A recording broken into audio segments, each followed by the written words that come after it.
Guys, Christian the High Regard Man here, coming back at you with another deck profile today. There is going to be a combo tutorial separately for this deck, but this one actually was requested a couple of times on Twitter and also through the Yu-Gi-Oh podcast, which I was, if you guys don't know, I was just a guest on as of right now yesterday, Sunday the 21st of February.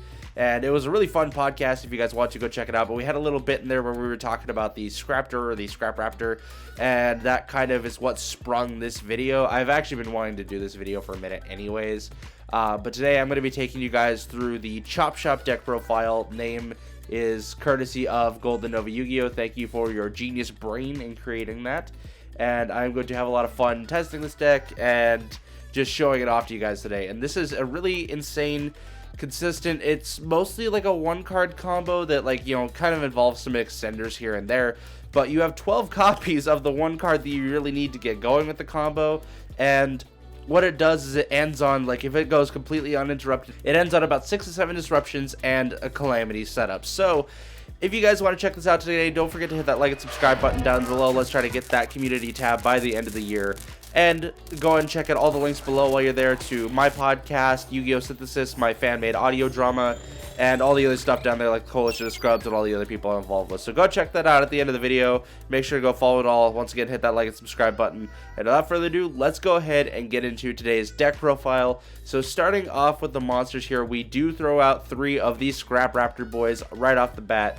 Must-haves, same thing with the entire Scrap IG, 3 Scrap Raptors and 3 Scrap Recyclers, maximizing on consistency of seeing the Scrap Recycler. And the really cool thing is if you open a Scrap Recycler and a Scrap Raptor, you actually get some extenders plus some chain blocking, which is just super awesome, and I think that just really makes the strategy like even crazier. So along with that, we are also playing 2 Scrap Golems, and this is a 44 card list. I tried to do my best to like maximize or like limit the amount of times that you see bricks and maximize on the amount of times you see combo starters. Next up, we do have our small Machina package, because so the reason this deck is named Chop Shop is because it is Scrap Machina PK Orcust, and there's just so much machines in there, it's pretty much just the Chop Shop. So we are running 1 copy of Machina Fortress. This is really good just to be like an extender and get some more of our machines in the graveyard, because that's where we really want them, as well as 1 Machina Citadel. If we end up opening up with the Citadel in our hand, then it's just like, it's free money to be able to just pitch it after sending the Scrap, or the Machina Fortress, sorry, to graveyard with the Scrap Recycler. Get the Fortress on field, and then we can actually summon Citadel back later with the Scrap combo, which is super awesome. As a backup plan here, if we can't use any other cards to make the Scrap combo work, we do have 1 copy of Curse-Drawn Rosenix in here, which we can send to the graveyard and then banish to summon a token to get our Scrap Wyvern. The really nice thing about Rosenix is that it does banish itself to get the token, which means you can recycle it with your Orcust monsters since it is a machine. So if you bring out the Galatea, you can just immediately recycle your Rosenix back into the deck and have Scrap combo next turn, which is super awesome. Next up, we do have 3 of the World Legacy World Wand, actually a very big essential part of the Scrap combo that allows it to be as powerful as it is, mostly just having the World Legacy text in there, which we'll get to later. And now for the Orcust package here, we are running 3 Orcust Nightmare, because this is once again more fodder for Machina Fortress. The more high-level machines we open up with, the easier it is to go into the Machina Fortress extension than having to go Rosenix or any of our other backup plans. So 3 Orcust Nightmare, 2 Girsu the Orcust Mech Knight, because once again, if you open this guy, it's not the end of the world. If you don't have any other scrap cards, you can just start playing this guy right off the bat, and you have at least Orcust combo that can get you into Bardiche and Calamities, and you know, it can still do quite a bit of stuff. It's still pretty powerful. Then 2 Symbol Skeleton, just standard. You know, if you're not playing 2 Symbol Skeleton, you're kind of missing out a little bit. You can get away with 1 because you can recycle it enough, but I just prefer playing 2. I like having the extra. And then 1 Orcust Brass Bombard, of course, help you unbrick some hands. If you open up like the Orcust Nightmare, but you don't have the means to get into the graveyard, or you open up a Girsu and like Scrap combo, if you send the Brass Bombard to graveyard, you can banish the Brass Bombard and summon your Girsu, get a pitch, and just go off from there, which is really cool. And then kind of part of the Orcust package is a Gizmek Orochi, the Serpentron Skyblaster. This is really like a last ditch effort. If you don't have any other means, like for some reason, you know, you can't get the Rosenix, or you know, you don't have a way to summon your Fortress to Field, this is your absolute last resort for another extender, because you do have to banish the top 8 of your deck, which does really suck, but that's part of why we also run extra on our bricks, so that we don't have to worry about not getting them.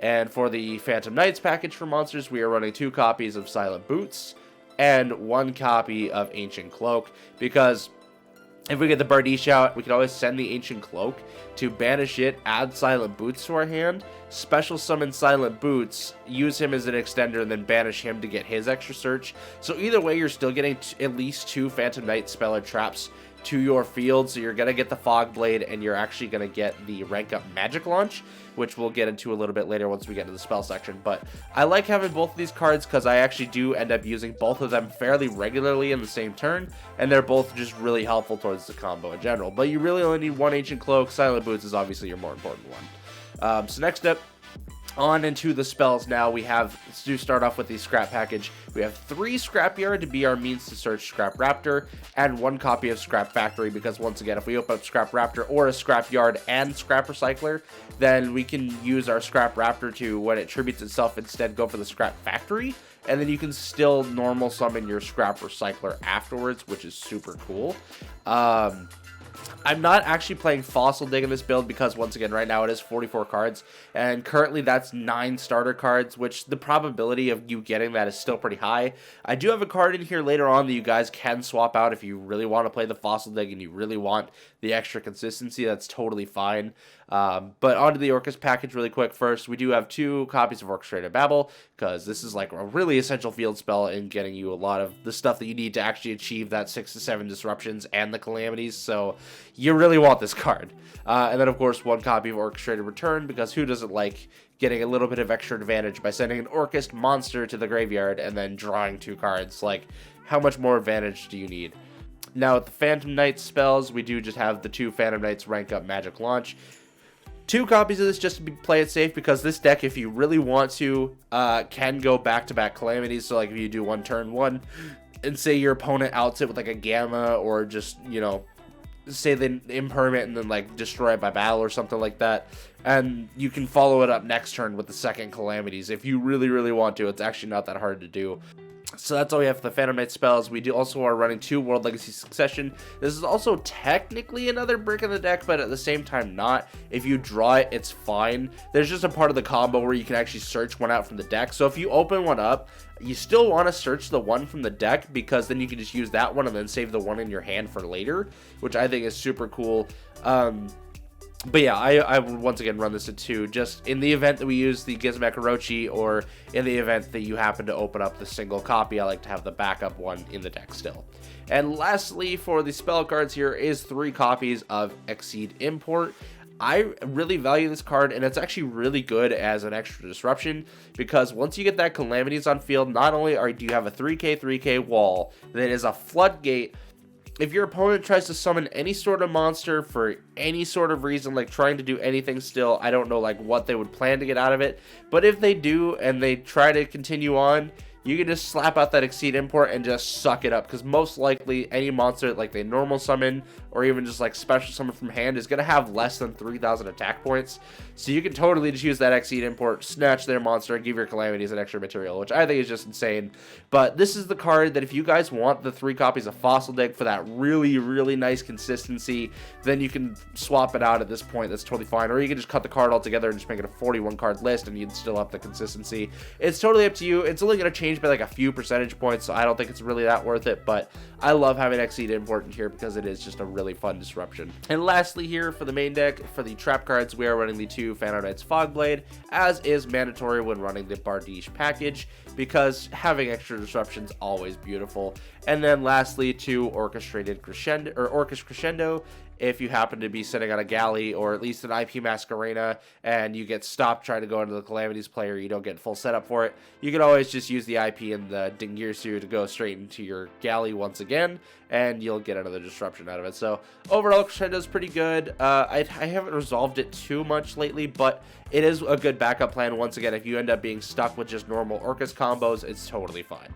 So main deck over, let's go ahead and move on to the extra deck. I'm going to start off with the links because that is the biggest part of this entire package. We have 10 links and 5 Exceed monsters, if that's any hint of how this deck's going to play out to you guys. So we are running 2 copies of the Scrap Wyvern because, like I mentioned earlier, you can go into Scrap combo twice super easily if you really want. You probably won't get the full combo both times because there is one-ups of the other cards.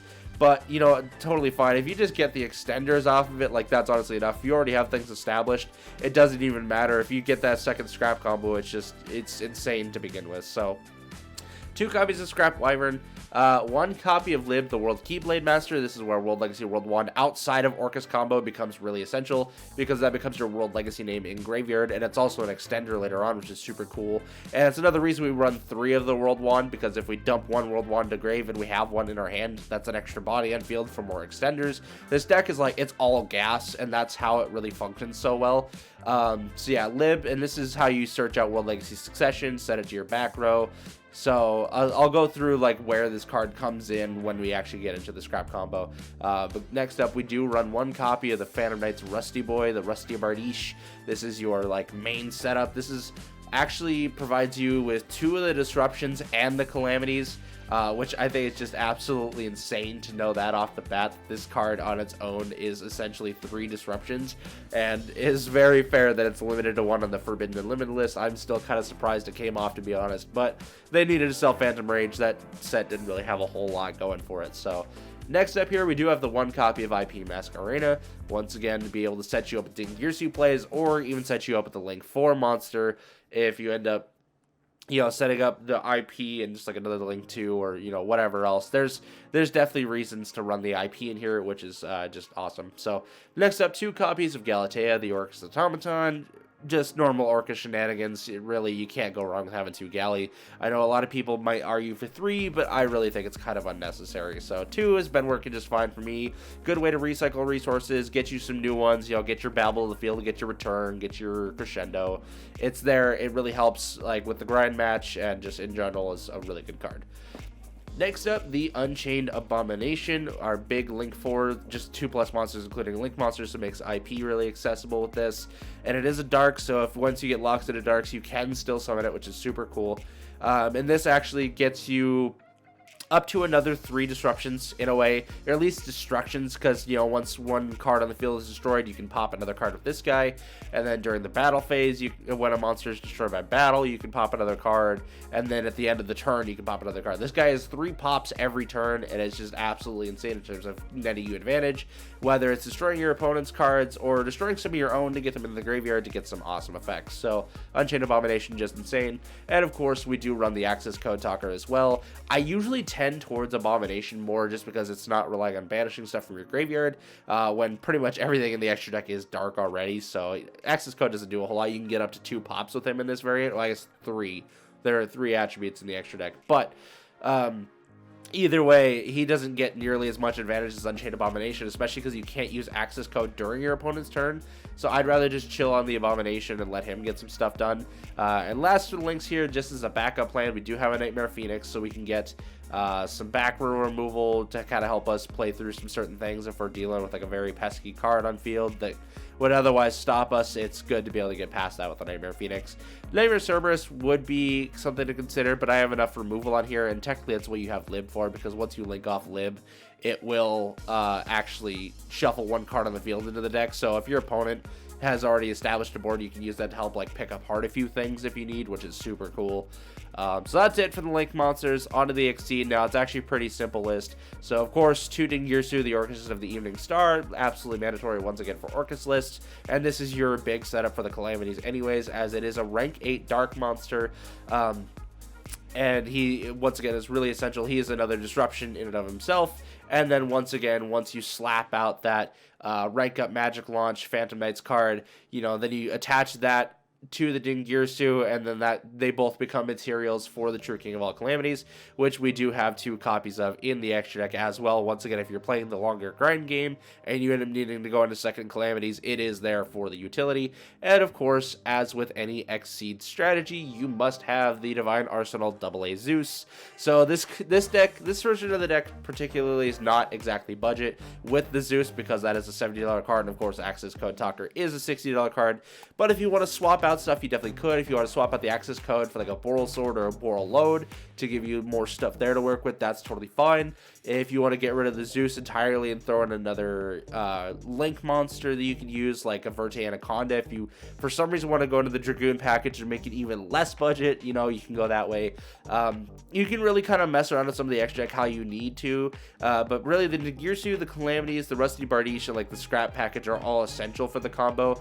But you know, things like your Unchained Abomination, the Access Code Talker, the Nightmare Phoenix, and the AA Zeus are all flexible. You can move those around as you see fit. These are just the monsters that have been working the best for me. But once again, if you are in a budget, that does change things a lot. I'm doing this profile on EDO Pro for that exact reason. Also because Scrap Raptor isn't actually out and legal yet, we still have to wait until what was it, Lightning Vortex for that. So not Vortex, Lightning Overdrive. There we go. Still have to wait until Lightning Overdrive for Scraptors. So that's all I got for you guys today on this deck profile. Once again, if you enjoyed it, do not forget to hit that like and subscribe button so we can get that community tab by the end of 2021.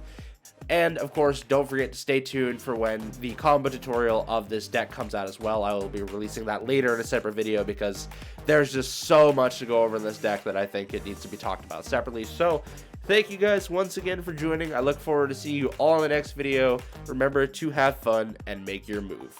Peace out. I'm a love giver,